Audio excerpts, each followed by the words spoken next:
All right. All right. Let's go.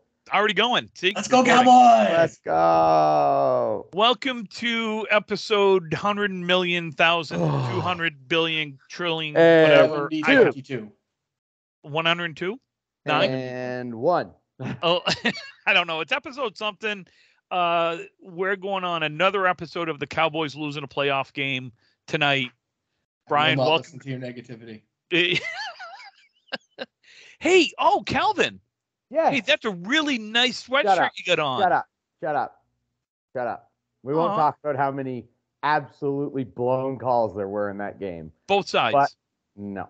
I will tell you, being there for that game, I've been to a lot of Bruins games. I'm lucky enough that I've been to a lot of them. Yeah. That was one of the better games that I've seen. It had everything you wanted. It had some it was good. Fucking amazing saves by both goalies. Man, when that like very first save from Matt Murray when he stretched across and snagged it, I'm like, I was like, you got to be kidding me. It's going to be one of those nights. Yeah. Everything finds the glove. Yeah, and then of course you go right down and Toronto scores and you're just like, you got to be shitting me. It's going to be one of those. It had a really good fight. I wouldn't call it a great fight. No, Simmons. It was a Simmons good fight. Him. Simmons didn't destroy him. There, but he destroyed Simmons. No, he didn't destroy. Like no, I've been to fights where you got destroyed. No. I've been to fights where the guy got destroyed. This wasn't a destroyed fight. I would say Simmons won the fight, but you want to see some destroy fights? Watch old Chara fights. Oh yeah. But it had everything. Happens when you got 2 feet over every guy. It was a playoff atmosphere because again, 2 good teams, both coming off a tough loss. I will say the biggest difference was Allmark in that game. He made a save with his wrist after he lost his stick. Yeah. And he dove across, and they were calling it on the national show. They were calling it one of the saves of the year. He stood on his head. He just drove across, got it with his wrist. It was just, again, great game. The right team won. Thank God it didn't go to overtime because overtime scares me anytime you have 3-on-3 like that. And especially with Matthews, Marner, and Nylander on one. Yep. on one and again, I'll tell you right now, Matthews was the difference maker for Toronto. Having him back, the dude can play. Oh yeah. Look, he's a reigning NHL MVP. There's a reason for that. Yeah. Oh, the guy can play. He's a punk, but he can play. But it was good. It was fun. Thought I was going to see our first line brawl that I haven't seen in like 20 plus years at the end of the second. It was awesome. Of course, cameras all cut away, but it was almost 5 minutes before everyone left the ice. You had both teams on the ice at this point. They're ready to fight. Well, you had Simmons just being a punk and Greer being Greer, and like they were trying to go and the refs wouldn't let them, and they'd skate around and 2 other guys would square up and the refs would go to that one. So Greer and Simmons so next thing you know, Greer and Simmons both get 10 minutes. Start the third. It's like shit. Yeah. But no, it was fun. It's a good game. Right team won it. Glad you enjoyed it. It was all good. We got to let you win one at home. It's just the way it is. You got to make them feel good. You got to make them think that they're the best team in the league. Right. The record doesn't indicate it, but you know, it was look, anytime I get to go to a game and get my yearly picture with my son, who pretty much only lets me take a picture at the Bruins game, I'm okay. It's all good. It's all about making memories. A few more years and you got a calendar of them, right? Yeah. There you go. Oh my God, that's a great idea. I like that idea. Nice job, Brian. Even though you were in Dallas paraphernalia. Game day. I know. It's game day. Go Bucks. Huge Buck fan right here. Have been long time. Yeah. Long time Bucks fan. Long time. Long time. Yeah, absolutely. Yeah, I've been a long time Cowboys fan too. Yeah. So fuck the Bucks. Fuck the Bucks. Fuck Tom Brady. Fuck YouTube for every time I say fuck. Fuck Tom Brady. So Brian mentioned it when we were off air. I am not like who. Freshy? Well, I'm not It's going to say his Freshy? name, but it rhymes with Dick Fufafafa, Fufafalado, Falalo? Felicia, whatever his name is. Fellatio. Fuck Fellatio. That's what it sounds like. I am not a. I love. I like Tom Brady when he was with the Patriots. Probably argue my favorite Patriot player of all time. The Really? guy Not was great. Edelman? Huh? Not Edelman? I love that. Edelman. No, look. I've been watching the Patriots since the late '70s. I mean, I can go back to Steve Grogan, John Hanna, Sam Bam Montgomery. I can go back and all those guys. Stanley Morgan, one of my favorite receivers of all time. I could keep going. Tom Brady, to me, the last 20 years of greatness with the Patriots when I didn't have 20 years of greatness prior, and I would say his, I think we can probably start that conversation of, what was better for the Patriots' success, Bill Belichick or Tom Brady? I think they were both equally good for each other, but I think Tom Brady is the reason why the Patriots won what they won. I'd say Belichick's coaching over the last, 3 years without Brady. It's been, but also without a team. Well, like, but who's you need to have a team. You got the greatest coaches in history. Yep. Still need to have a team. But who's in charge of putting that team together? Not him. Yes, it most certainly is. He's the executive vice president of football operations, isn't he? He is the one that is GM? Yes, he is the one putting the teams together. So he is directly responsible. Also, Matt Patricia should never be your offensive coordinator. Again, a Bill Belichick decision. Let's take a guy who's never been on the offensive side of the ball. Matter of fact, never played football. I think he played 1 year at Rochester Institute of Technology. Great school. The guy is a rocket scientist, legit rocket scientist, but never saw the offensive side of a football. Fuck it. We're going to make you the offensive coordinator, buddy. You call the plays. And matter of fact, Joe Judge, who's never been anything but a special teams coach, you know what? Fuck it. Take our quarterback who's in his second year, who had a great rookie season. You coach him. Yeah. I know you failed in New York, but you're not in New York now. You can fail here. You want me to keep going? Because I could. No, I'm good. I thought we were a bowling show. I don't know about how shitty the Patriots are. We are. I'm good with that. I was over that last week when the Patriots were eliminated. I'm good. No need to talk about the Patriots for another 6 months. We're good. All right, let's move on. My football season likely has about 10 more hours left. Yeah, you got. What is it now? Three. We're like 3:15. Oh, that's here. No. That's Canada. That's Canadian time. It's 2:17. 2:17 on a Monday afternoon. Probably midnight. Yeah, probably about midnight. It'll be 34 to 20 for the Bucks. Today's show is brought to you by Zoa. Costco in Canada finally got those, and I still haven't been there yet. I want to try them. I don't know how. So they changed the cans. They're a little bit smaller. They remind me more of the Red Bull can now. Okay. They changed the flavoring, so they now have this is strawberry watermelon. Really good, solid. Okay. But I actually tried some. Jordan made me try Prime Energy, which is Logan Paul's drink, if you know who Logan Paul is. Surprisingly, really good. Logan Paul's a really surprisingly good wrestler. I don't like him, but the drink was really good. So I would say Zoa's still arguably I don't like Red Bull, don't like Monster. I'll drink this, or I'll drink a Bang. Bangs are okay. Rockstars are great. The fruit punch is the best. I'm a Celsius guy. See, and Celsius was okay. I didn't know we were going to break down energy drink. You know what? Next show we will have a segment on energy drinks. Top 10 energy drinks. Top 10 energy drinks. List of your top 10 energy drinks. Oh, number one, 5 Hour Energy. I've never had one. It is my favorite. I do not crash. I don't even find it's worth it. They're like $5, and all you do is one little gulp. No, I get them at Walmart. Walmart. Go to Walmart. It's Walmart. you get them in a box of 6, and it's like $37.50.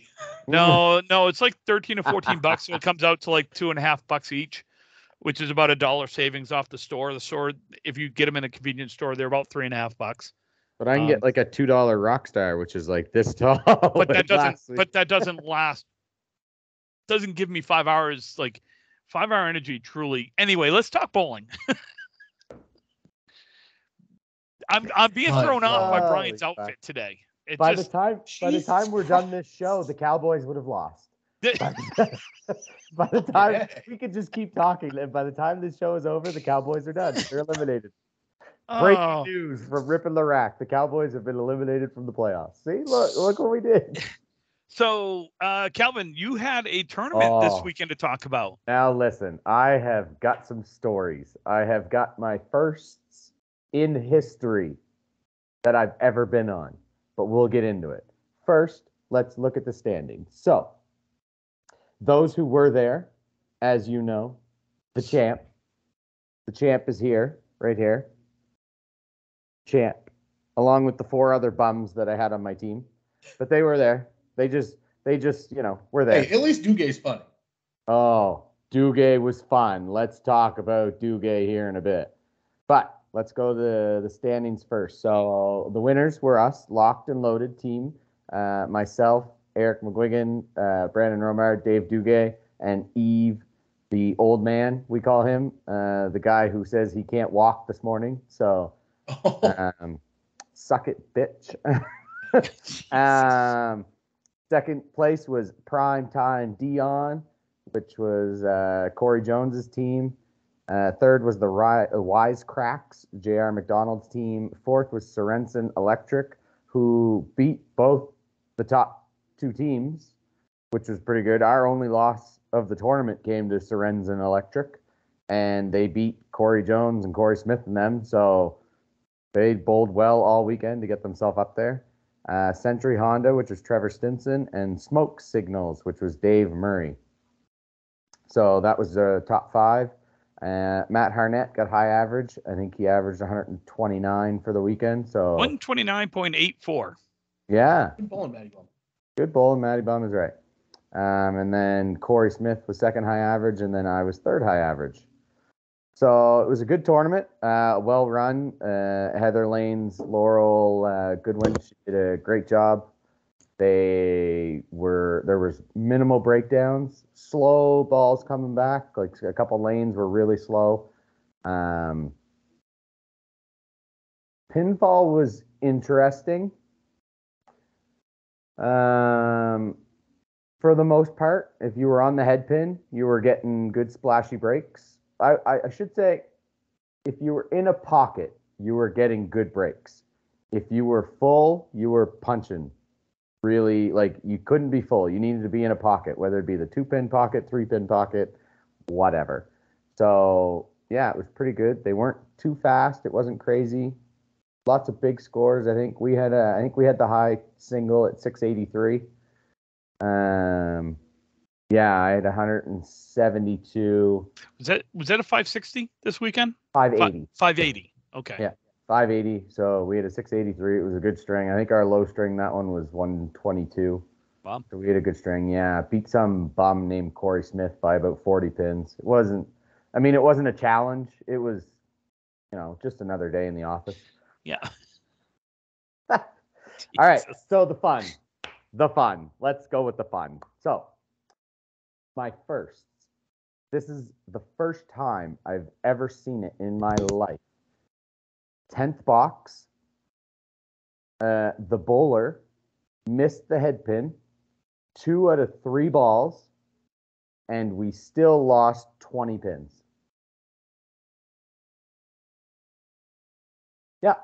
Double strike? First time I've ever. Yep. Backdoor double strike, huh? Down at the 3-pin. Down at the 3-pin. Slop the quickest backdoor strike I think I've ever seen. Like, as soon as he hit the 3-pin, the pins were gone. Like, there was no roll back up and take it. Like, it was just the quickest backdoor strike I've ever seen. Then, of course, we're all standing there. Well, here comes the real one. And he just hammered the double. And then completely, like, let's say just nicked the 3-pin. So he had basically the 3-6 pocket, but he was cutting over like the spread eagle. 9-pin drop. So we lost 20 pins, and the guy hit the head pin once out of 3 balls. So that was the first time I've ever seen that in my life. It was impressive. And the second first, and just because you mentioned Dave Duguay, I've never seen a bowler average 97 for the first 3 strings both days and still average 115 for the tournament. So he had good other matches. He went his first 3 strings on Saturday were 98, 96, 97. He went 114, back to back to back 122s, 134 and 150 to finish the day. He just started had to get warmed up. He started the next day, 99, 97, 98. He then went 127, 135, and then finished the tournament with like a 96, I think. But he averaged 97 for his first 3, and then 127 for his back, like 3 to 6. Wow. Yeah. I made a new friend. I wrote his name down so he knew that I was mentioning him. Brian Robbit. Sounds like rabbit. Made fun of him a couple times, but that's okay. So we were bowling them in a match, and I was already chirping the boogeyman. The boogeyman decided to try to chirp me, so he didn't really fare too well after. He started getting it back because I was letting him go for a couple boxes. But his teammate was in the back, and Brian had come up to me and said, before the match started, he said, "I really love your show. I listen to it. I'm in the car 8 hours a day, and I really have nothing else, so I put you guys on every Tuesday. I listen to you. So, Brian, thank you for listening. I hope you continue to listen, even though I am going to shame the shit out of you." So Mr. Brian was in the back, and I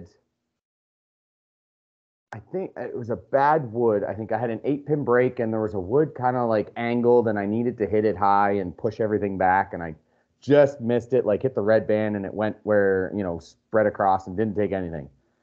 Mr. Brian decided to say, "Oh, I bet that'll be on the podcast."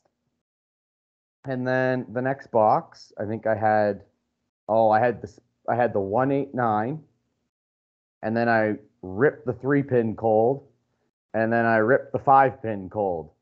And of course, Mr. Brian decided to yell out, "I bet that'll be on the podcast." Well, you're right, sir. It was on the podcast. But what you didn't know was going to be on the podcast was the fact that I heard you in the background. I knew what you were saying. I could hear you. I didn't react to you because you know what? I like to bide my time. I like to sit here and I like to enjoy what is going to come back to you when it happens. Didn't Mr. Brian step up to the lane in the 9th box in a close match? He was open on a spare. Proceeded to throw his ball almost directly into the gutter. He clipped the 10-pin and didn't Calvin Locke stand up. And you're fucking right. That's going to be on the podcast, you mother. So, Mr. Brian, before you become a chirpin, sir, you need to become a good bowler. So don't even come at me and start trash talking me about what's going to be on the podcast and what's not. I'll be the judge of what's going to be on the podcast Calvin and what's Locke, not. Candlepin Shorzy. Your 10-pin, that ball right at the 10-pin, that was gold, man. That was perfect. You nailed that. I learned early on that chirping, there's only 2 outcomes with chirping. Yeah. And it's either really good for you, meaning if I was one chirping, it's either going to be really good for me, or it's going to be really bad for me. Yeah. There is no in between. So I very rarely will chirp. I might to you, Calvin, because we're friends. I might to Brian because we're friends, and it's at that point it's friends. Like I'm just having fun. But I learned early on that I don't poke the bear. Like, just don't. Yeah, sometimes it doesn't come back to help you too much, but Yeah. Yeah. we ended up winning that string. But no, I had a lot of fun. It was a good weekend. I think for the most part, even funnier. We even had drinks saved for us because that's how much fun we were having. Jesus. There's blue lobsters. I don't know if you guys have those. You No, guys have but those? I've heard of them. You've heard them? Yeah. Anyways, they're blue lobsters. They're mostly Nova Scotian. We have some here in New Brunswick. Like we still have a, inventory of them. But we were buying them as a team. We were buying them basically a round of blue lobsters.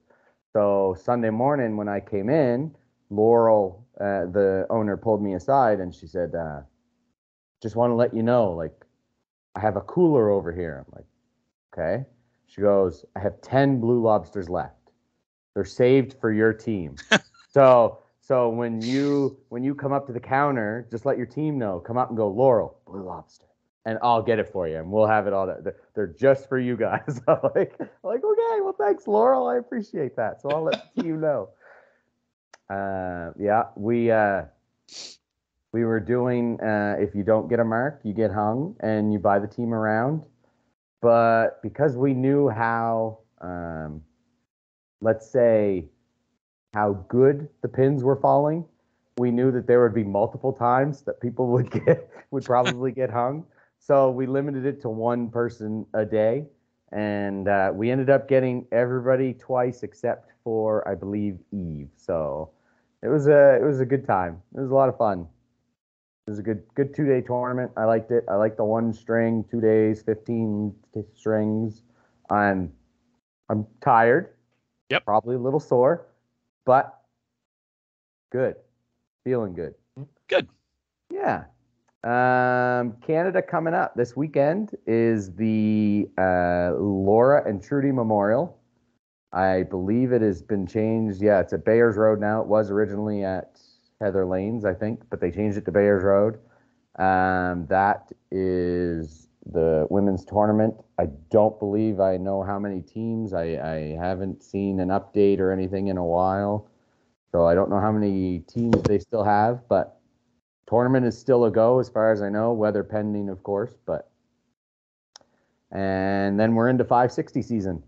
560 at the men's 560 in Dieppe is full. 10 teams, they're ready to go. So we're excited for that. And then the Peter Wells at Windsor at Avon Valley Lanes. That is coming up between the two 560s, so February 4th, and then the 10th to the 12th is the Fairlanes 560. So when's our next show? What are we, the 16th now? So we're probably just in between the 560s? Our next show will be the 30th. Just after the 560. Yeah, so after the first 560. Yep. Yeah, so we'll have some. I'll be in pain, but we'll have some updates from that. Yeah. All right. Let's see. Brian, have we had anything down here recently? We haven't, have we? Kind of had a little bit of a lull. Wasn't the women's stepladder? Wasn't that the? Brian, I can't hear you. You're muted, bud. Did you cough? No, I call him screaming in the background. Oh. So, that's okay. Yeah, whatever. No, we just had some once a month. The women's Candlepin for Cancer's ladder was yesterday. Yep. We don't want to spoil that though. Did that air live? Well, it was live. So was it live? Congratulations, Amanda. Yay! I know Mario ran the table up until her match with Amanda. She was very tired at the once a month yesterday. Yeah, I think Mario ran out of gas. I watched a little of the match with Mario and Glennis. And then I watched a little of the Mario and Amanda match. I wasn't able to get to any of the ones before that. But from what I could see, Mario was throwing a really good ball. And then she just, like I said, I'm pretty sure she just ran out of gas. Amanda bowled well. Amanda threw a good ball and made some shots when she needed to make them. And as usual. Which she does. Yeah. So, congratulations, Amanda, on that. And if you would like to, watch Amanda bowl again, just get a hold of Paul Grant, because apparently he's setting up shop at Big 20 on Tuesday nights to film her and Shannon and You Brooke. sound salty, Tim. You sound salty. No, I just find it funny. I find it funny, just with all the women bowlers out there, that he chooses to come up to Maine. Is Maine not a good place to be, or? No, I just think that with all the women bowlers out there, that he comes up to Big 20, and this is now the 4th or 5th time for a league. I don't know. I'm not a big please don't film my league type thing, because it's league. Yeah. I'm not exactly giving it. Oh, I shouldn't say I'm not giving it the effort. I am, but I'm having fun. And there's probably, you can't air a lot of what is being said. You could watch it on mute, I guess. That might be a way to, and then again, it would get zucked real quick on Facebook. Yeah, the last couple of weeks, both Brian and I probably we've invented some curse words. We did these last few weeks. Yeah. Sounds my 32 half 2 weeks ago, and my 37 half this week. I mean, you're bowling well, Tim. You're hitting them. You're bowling. And he hit 600 both nights.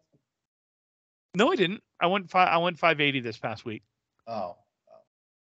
And that 37 half was earned. I earned every bit of that 37. Well, yeah, you threw 3 balls every time. I guarantee. No, I did not throw 3 balls every time. Well, actually, technically, I did, because I did have a spare. That was, maybe I shouldn't have did that, but maybe not. The 32 had a spare too. That was even better. You're embarrassing. Dude, I followed up that. So I go 185. I am ready to throw my bowling balls down Route 3 and never pick up another bowling ball. Snowing too much. They wouldn't have made it too far. And then I end up going 611 on the night by throwing a 150, 140, 150 or something like that. It's like, I don't know. I'm so excited for this 560 that I agreed to bowl with you in. I'll get him through it, Calvin. Don't worry. I know you are. I'm so excited. So we got some upcoming stuff here. We do have a couple of questions as well. So let's go. Let's start with Pro Series. The Candlepin Pro Series has the 3-man teams coming up Sunday, January 29th. So 2 weeks from yesterday. Still time to sign up. That is at Webster Timber Lanes in Abington, Mass. Sign up online. Find it on Candlepin Chat. Find it on somewhere. Reach out to Dave Barber and find out. Shift times are at 9:30 and 11:30. They moved them up a half an hour. Good to see. I did see a couple of the folks signed up for it. Good to see Sean McKinley signed up.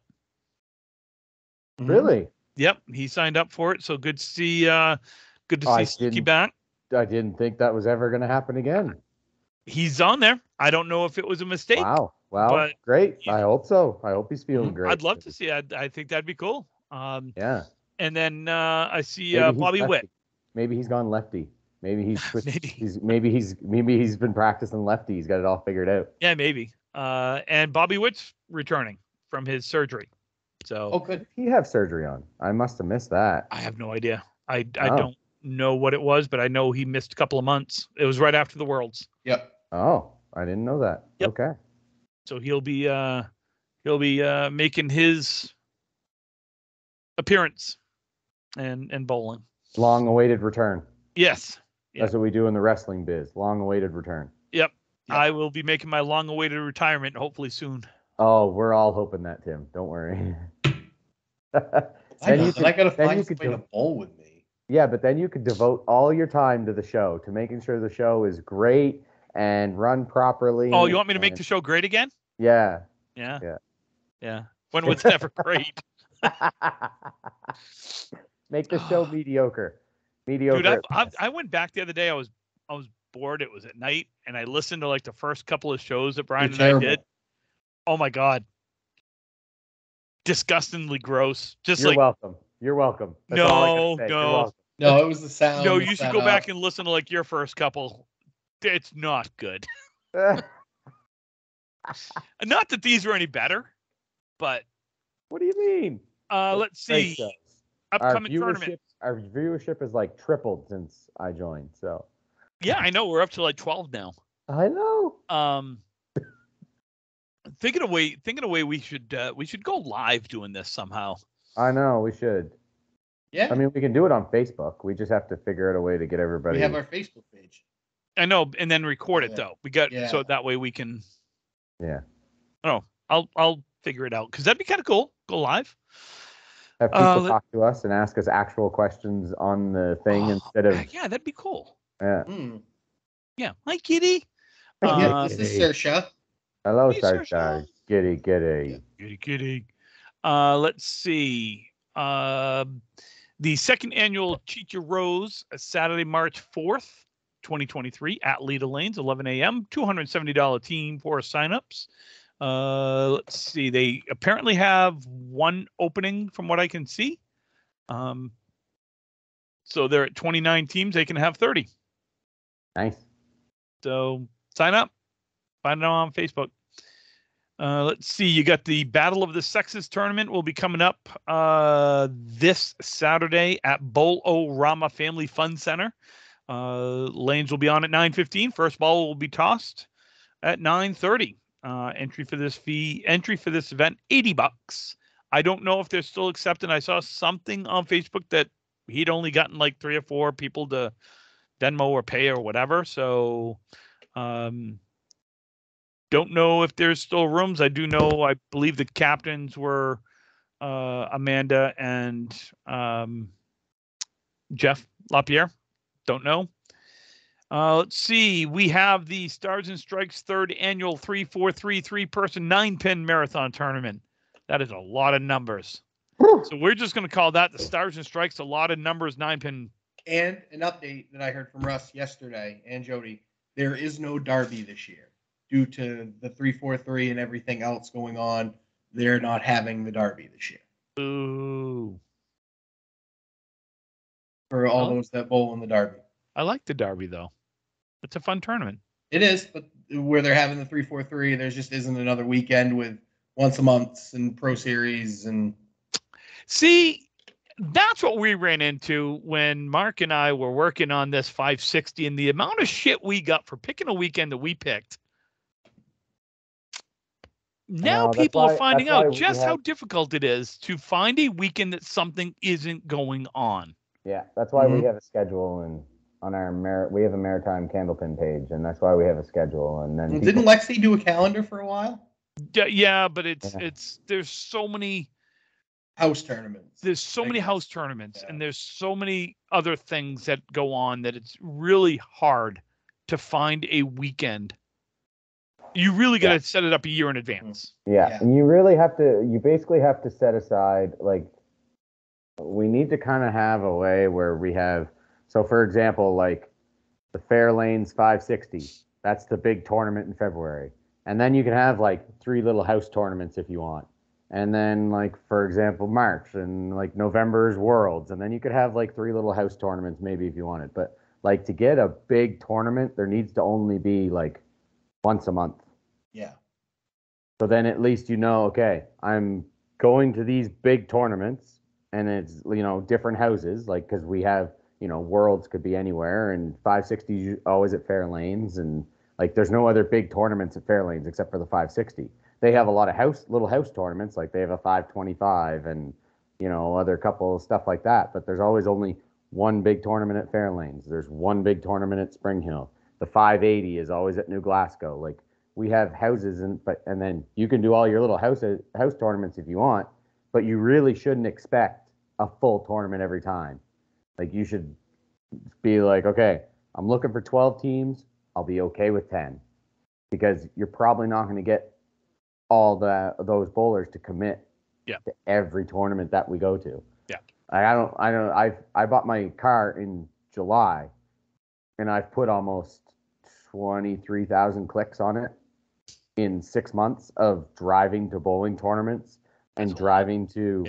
Yeah, it's a lot. Tim and I drive what? We drive 45 minutes to an hour every week for league.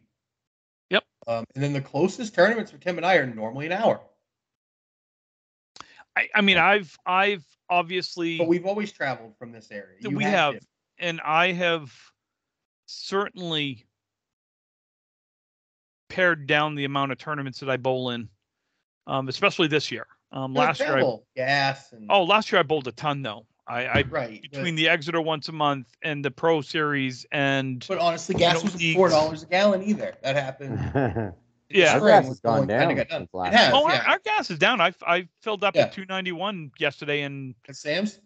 No, Cumbies and Newmarket. So Newmarket and outside of Portsmouth.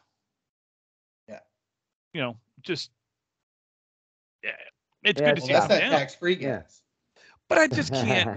I physically can't do as much as I used to. I just can't with my back and my hip, and I either got to get it taken care of. Funny how bowlers all have the same injuries: back, hip, shoulder. Back, hip, shoulder. Because that's what you do. You twerk a lot. Yep. I know. Twerk a lot of movement. You put a lot of torque, and it's my knees. So again, it's. I joke about being old. I know age-wise I'm not. I'm only 51, but in bowling years, I've been doing this for 30 plus years in the adult bowling, not juniors, but from adult. I started when I was 18.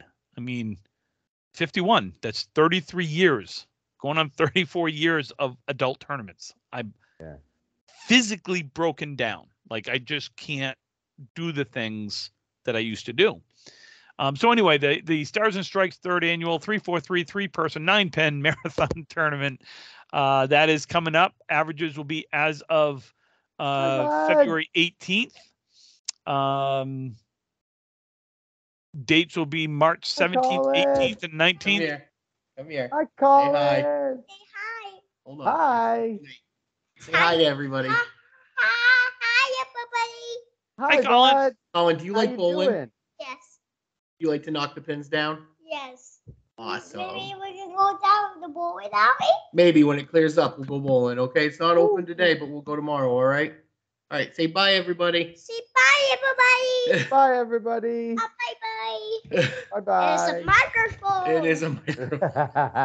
I'll be right back, guys. Yeah. So that's coming up. Reach out to Will Damon, Jeff LaPierre, Stars and Strikes to sign up. I believe there are still, there's still room.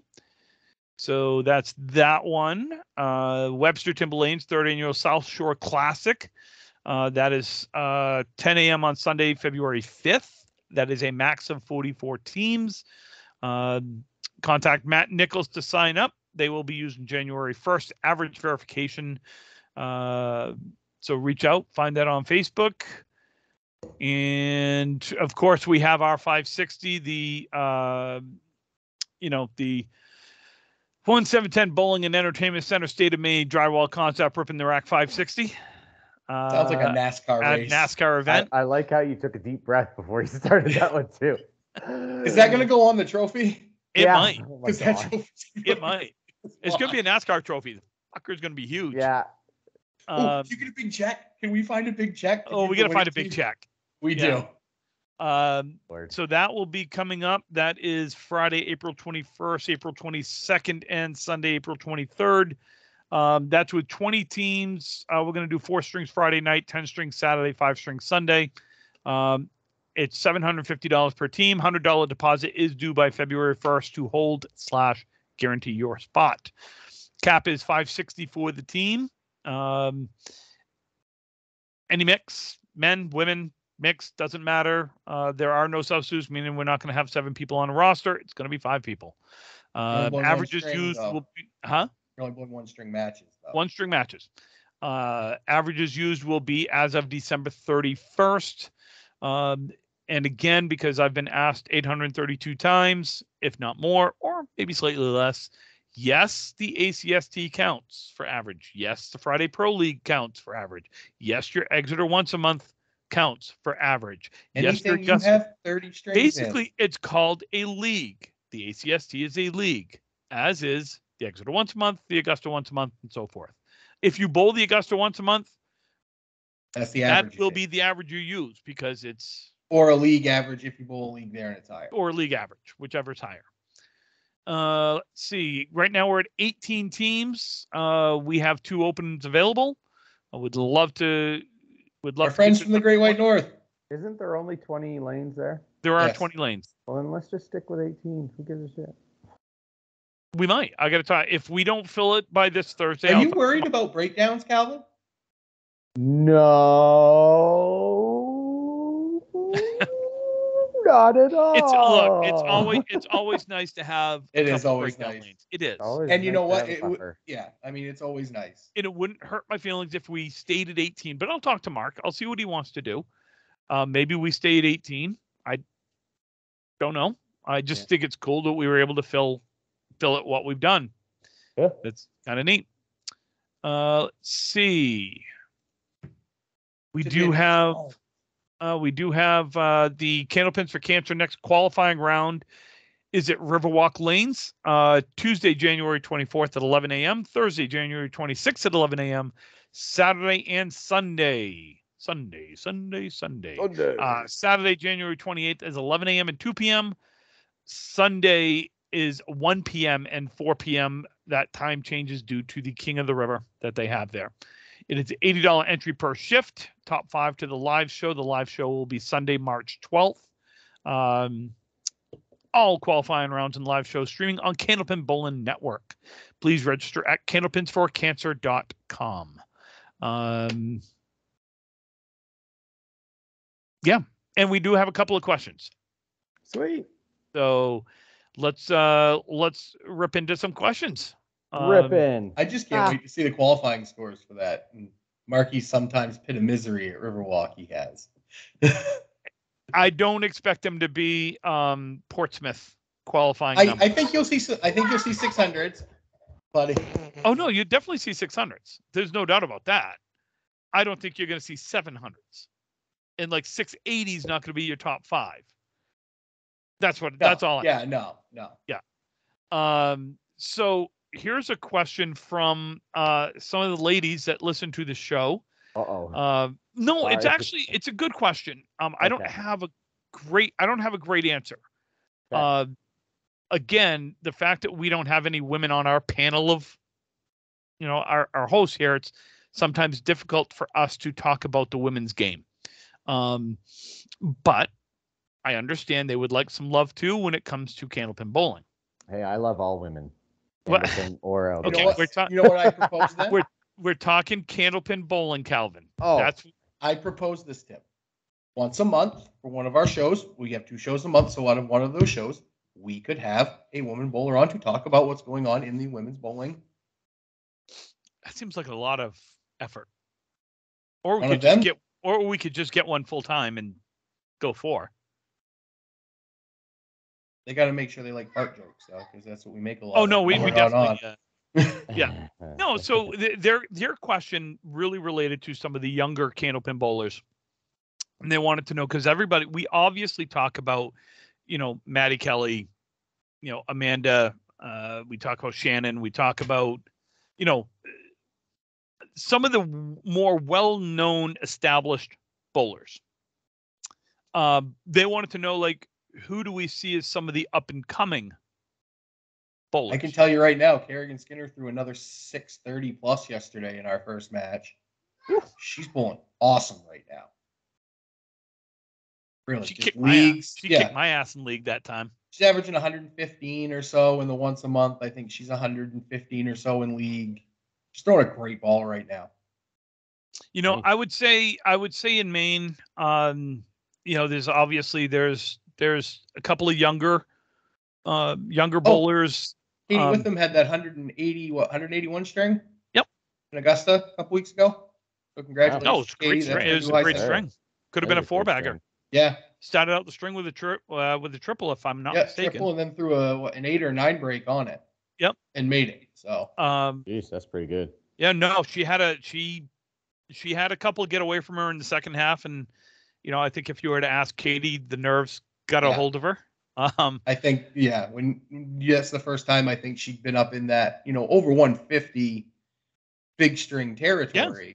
It does. You start get up there and you start looking at the problem is in Augusta, at least, but when in some places the score's behind you, Yes. like you can look straight up at it there.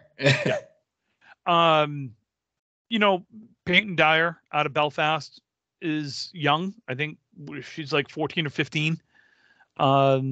She's already averaging 105-ish, I think, somewhere around there. Maybe more. Could be. She throws a hell of a ball. I think you see like Cassidy McClendon. Well, she just got married. I can't think of her married name right off the top of my head. She's a solid 100+. Obviously Shannon's still young. She's 25-ish, 26-ish. And you take someone, you look at Oxford Hills, and Oxford Hills, obviously, that's what Cassidy is. Aaron Merrill bowls out of there. Jenna Ward bowls out of there. Even someone that's she's a little older. She's in her 30s, but she's coming back into bowling and she's starting to throw a hell of a ball. Is Michelle. Michelle's thrown. She's been throwing a hell of a ball. She's up over 100 average. I know the last time I talked to her, I don't know, it's been a couple of tournaments ago now, but she made the comment that she really wants to be good in the game, and she's practicing and putting in the effort, which is great. So you take a look at. I mean, I can't speak to the women in Massachusetts or New Hampshire because I'm not bowling down there this year. Calvin, how about up north? Anyone you can think of up that way that's not anybody who's, I guess, new that we would know of. Like, there's nobody really. Everybody's basically just kind of floating, I guess, if you want to say it. Like, Jill's always good. Yeah. Tasha's always good. Melissa Sinton's always good. Natalie Stubbs is good, and Narissa Crawford Daniels is good, and Megan Harnett is good, and Dee Nice is bowling well this year. Mm-hmm. And Amanda, everybody's. You've got Amanda. You've got some good mix, but I think it's taken longer for bowling to come back up there versus down here. Oh yeah.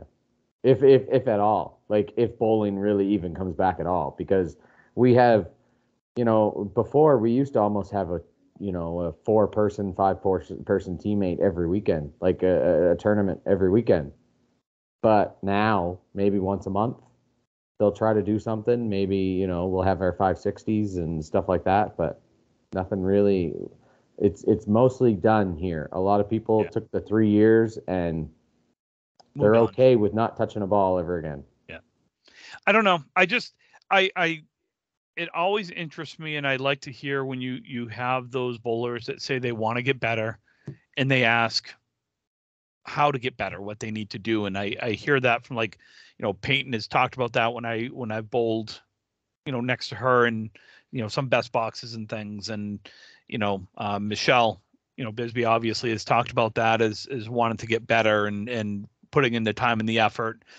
Erin Merrill, who, we all know Erin, and she's been a really good bowler for many years, but she has made the comment she would like to get better.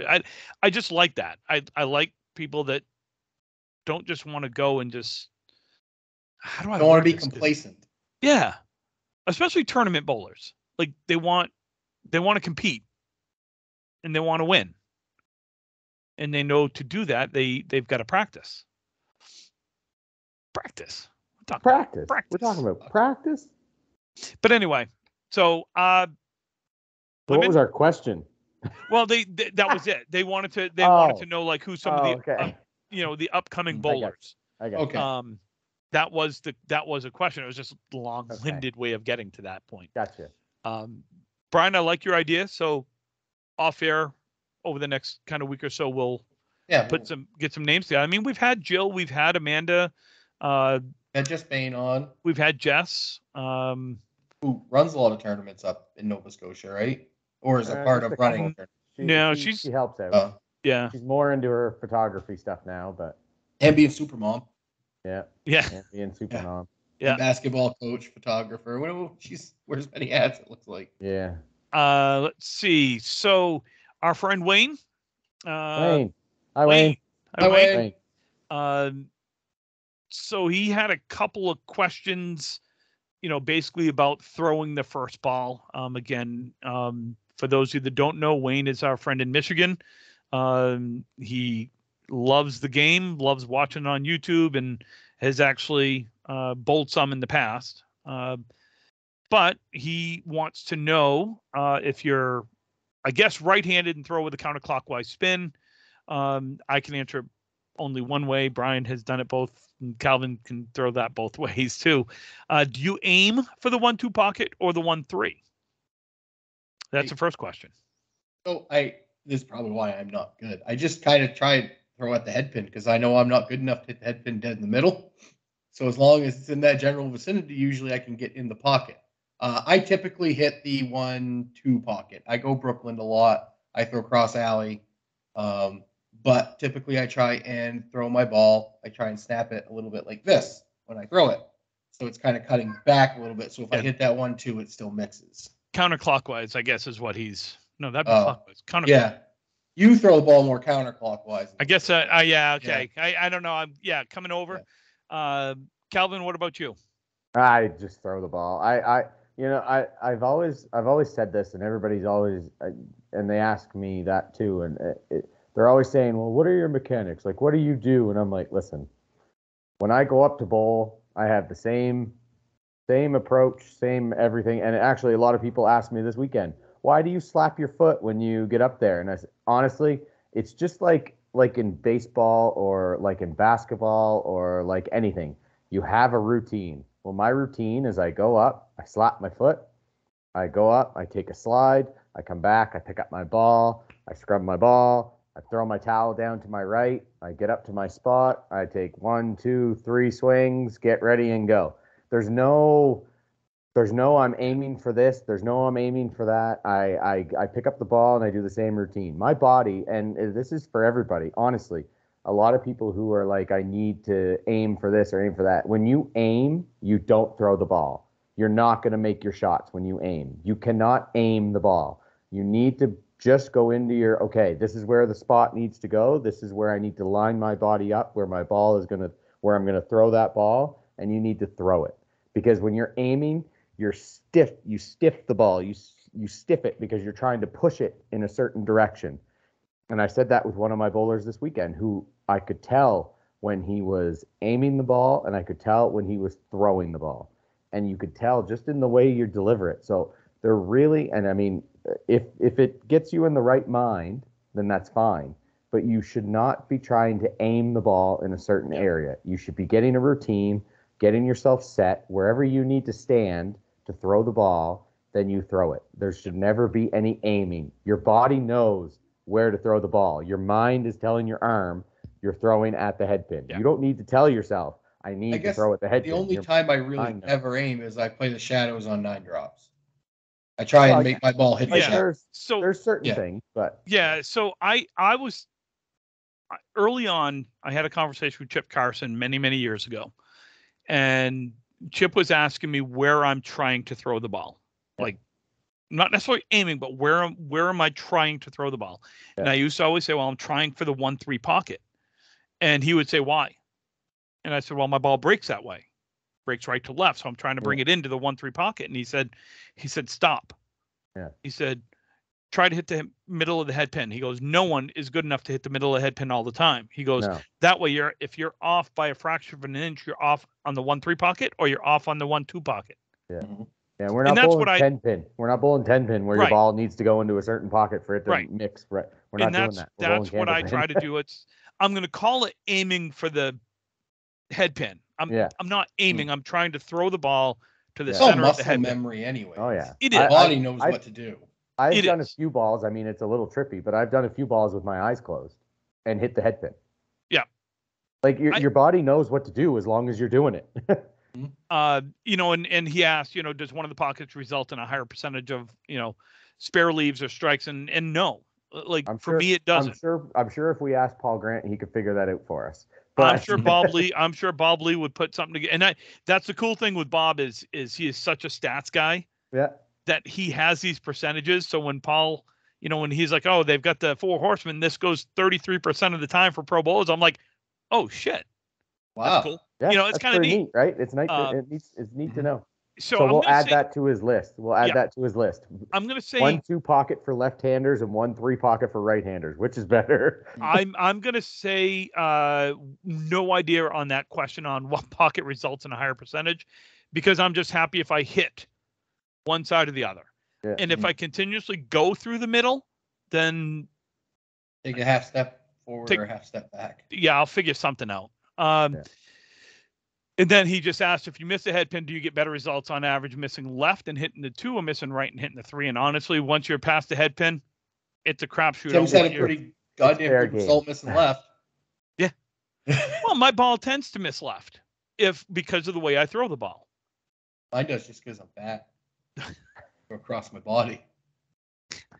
No, I just, because of the way I throw the ball with the right to left spin, if I'm going to miss, it's typically on the left. If I'm missing on the right, it's because I'm throwing my arm out to the right for some reason and the ball's going that way. It's whatever.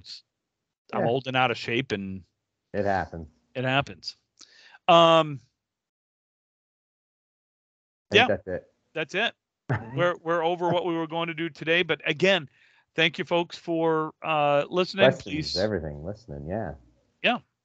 please. Everybody who listens from the tournament this weekend, listen again. Great. Thanks Keep for listening. listening. Keep giving me your money. I'm happy to take it. Folks, I'm going to say this until I'm blue in the face. We cannot talk about your accolades unless they're sent to us. If you have big nights, if you've got big strings, unless we happen to see it and it jogs our memory, we're not going to be able to talk about it. So please get your questions, your comments, your accolades, your big things that you've seen, whatever, getting to us. You can reach us at rippingtherackpodcast@gmail.com. You can find us on Facebook. You can find us on Twitter, even though we don't tweet that much, but you can still find us there. Ripping the Rack Podcast is where you can find us on everything. Brian. Yes, sir. Disclaimer, followed by where else can our lovely listeners and viewers see us? The views and expressions of Tim, Brian, and Calvin are those of Tim, Brian, and Calvin of that and Ripping the Rack podcast.